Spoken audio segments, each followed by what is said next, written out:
Des délégations venues du Ghana, du Burkina Faso et du Sénégal étaient en formation en Côte d'Ivoire. L'initiative est du PASRES en collaboration avec le programme Ivoiro-Suisse de soutien à la recherche en Côte d'Ivoire et le NEPAD. Vous aurez les informations tout à l'heure.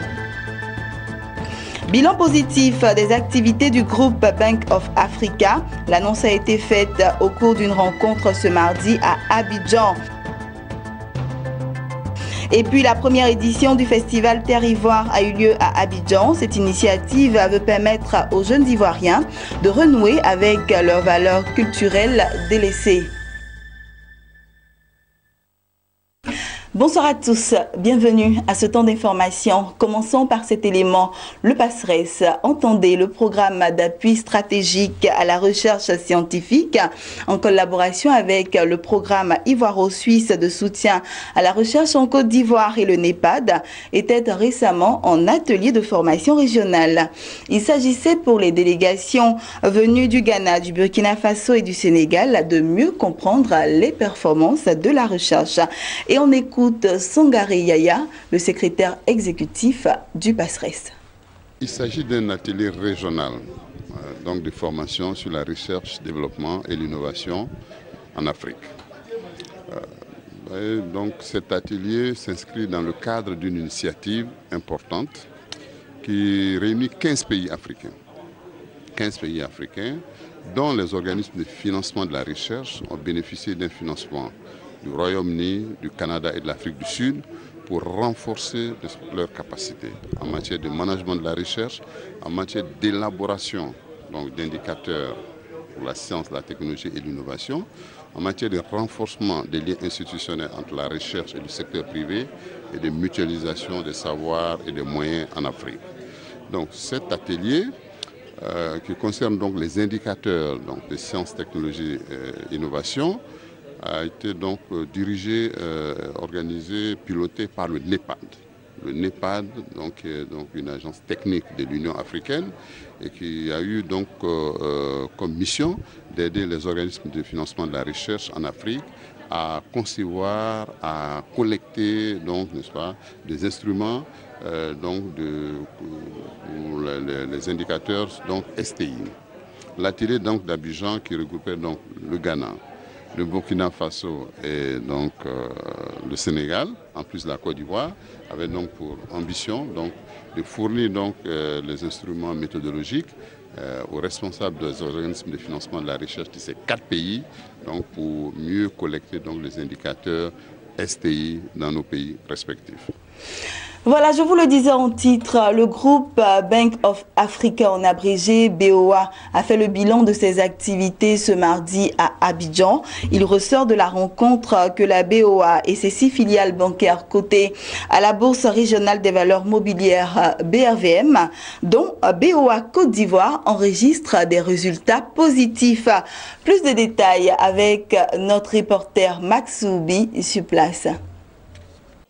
Bilan satisfaisant pour les 6 Bank of Africa côté à la BRVM, BOA Bénin, BOA Niger, BOA Côte d'Ivoire, BOA Burkina Faso, BOA Sénégal et BOA Mali ont dans l'ensemble connu une croissance forte au premier semestre 2017. Ces résultats ont été présentés par Amin Bouabid, administrateur, directeur général du groupe BOA. Dans le détail, BOA Niger affiche un résultat net de 4 130 millions de francs CFA, en hausse de 13% par rapport au premier semestre 2016, porté par une amélioration du coût du risque. BOA Sénégal, 3 82 millions de francs CFA, en croissance forte par une activité commerciale boostée. BOA Mali, en progression de 5,5% avec un résultat net de 4 291 millions de francs CFA. BOA Burkina, 6 575 millions de francs CFA, en hausse de 9%.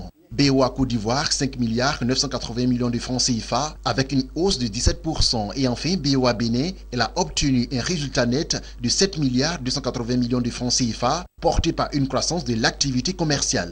Si on prend globalement, il y a une amélioration des résultats. Donc certaines banques ont accéléré plus que d'autres, d'autres ont ralenti. Il y a quand même 6 banques, on les a passées en détail une par une. C'est un exercice qui est fastidieux. Ce qui se passe, c'est qu'aujourd'hui, il y a un problème. Le marché, très souvent, est inefficient. Ça veut dire que la croissance des cours en bourse ne suit pas la croissance des fondamentaux. En général, la banque est cotée en bourse, c'est ce qu'on a vu, il y a 2-3 cas comme ça, comme la Côte d'Ivoire, où la banque a été sanctionnée avec une baisse de 40% de son cours de janvier à septembre, à aujourd'hui, alors que la croissance des résultats était de plus 13%. Donc c'est entièrement antinomique. Alors, est-ce que c'est une question de pédagogie? Quand on fait une attribution gratuite d'actions, il faut réajuster. Il y avait un esprit de panique, donc il y a un problème de communication, auquel cas il faut que les différents acteurs sur le marché, que ce soit les sociétés de gestion, la BRVM, etc., communiquent plus de façon pédagogique pour expliquer aux gens ce que c'est qu'un cours, comment on le réajuste. Quand il y a une attribution, comme j'expliquais au début, attribution d'actions gratuites en bourse, ce n'est pas du tout un enrichissement. C'est une écriture comptable où on déplace de l'argent des réserves vers le capital. Un bilan semestriel satisfaisant que les responsables de la Banque panafricaine comptent pérenniser. Cela à travers des perspectives prometteuses. Le groupe Bank of Africa, d'une manière générale, et la BOA au Niger en particulier, évolue actuellement dans un plan triennal de développement 2016-2018. Donc l'année 2018 marquera la fin de ce plan-là. Alors, ce plan est bâti sur une stratégie qui prône la croissance et le développement des filiales BOA. Non seulement le développement, mais avec la maîtrise des risques, que ce soit risque de crédit, risque de contrepartie ou risque opérationnel, mais aussi en sauvegardant la rentabilité. On ne peut avoir aucune influence, si ce n'est au travers de la vulgarisation et de la compréhension du marché qu'il y ait, c'est l'espoir que nous avons, que les cours des banques, des BOA, se redressent un peu, qu'elles aillent vers le cours, vers la réalité, voilà, un peu plus, de laquelle aujourd'hui nous pensons être déconnectés. C'est tout le but. Sachez qu'aujourd'hui nous sommes dans une phase ascendante de bons résultats, d'ouverture de compte, parce qu'on a un rôle de bancarisation de chaque pays où nous opérons, l'octroi de crédit pour soutenir l'économie nationale et bien évidemment pour des projets bancables, solides, bien étudiés, bien ficelés.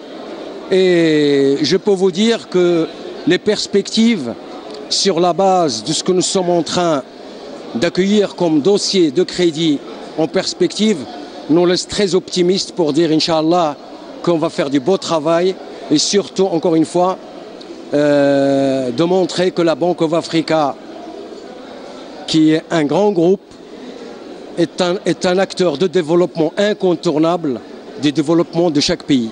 La cérémonie de présentation a vu la présence du directeur général de la BRVM, Edokosi Amenunve, certains membres de la communauté financière dont les sociétés sœurs cotées, des fonds d'investissement, des investisseurs privés et des analystes. Le groupe BOA est aujourd'hui implanté dans 18 pays, dont 8 en Afrique de l'Ouest et 8 en Afrique de l'Est. Un réseau de 16 banques commerciales, une société financière, une banque de l'habitat et 2 bureaux de représentation. Un mot de culture dans ce journal. Le week-end dernier, dans la commune de Treichville à Abidjan, a eu lieu la première édition du festival Terre Ivoire. Un festival qui ambitionne d'une part promouvoir le patrimoine et la diversité culturelle et d'autre part inculquer aux jeunes générations l'importance des valeurs traditionnelles. Lors de l'ouverture du festival Terre Ivoire, le président du comité d'organisation a appelé la jeunesse ivoirienne à renouer avec leurs valeurs culturelles délaissées.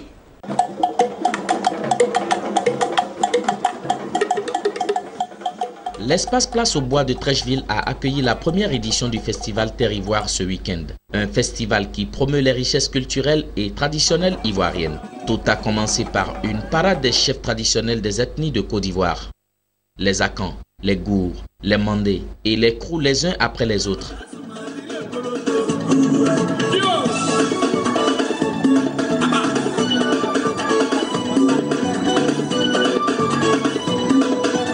Ensuite, la libation comme pour se mettre en présence des divinités et les esprits des ancêtres.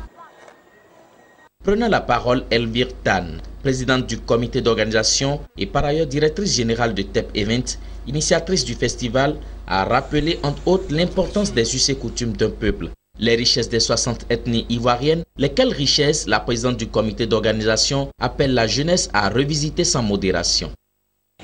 Nous recherchons un brassage. Ce que nous avons perdu pendant la crise, nous voulons le retrouver. Et c'est très important parce que on se rend compte que nous sommes un peu divisés. Comme je disais tout à l'heure à M. Kosonou, que si en plus nous ne savons pas parler notre langue, comment est-ce qu'on peut critiquer les Blancs?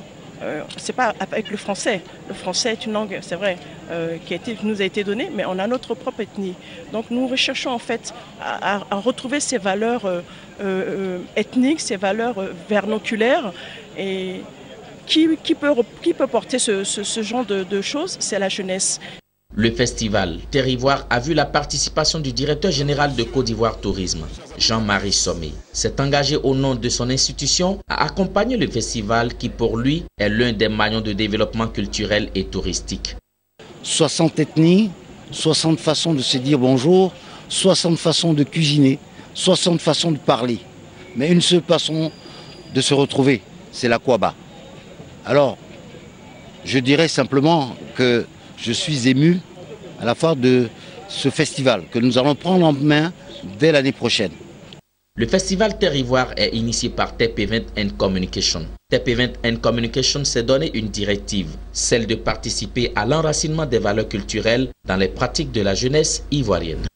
Voilà, c'était le reportage de Mon Désir Nascimento Odifini et Richard Akeke. On poursuit ce journal avec les informations en bref et en images. On se rend à présent en Tunisie.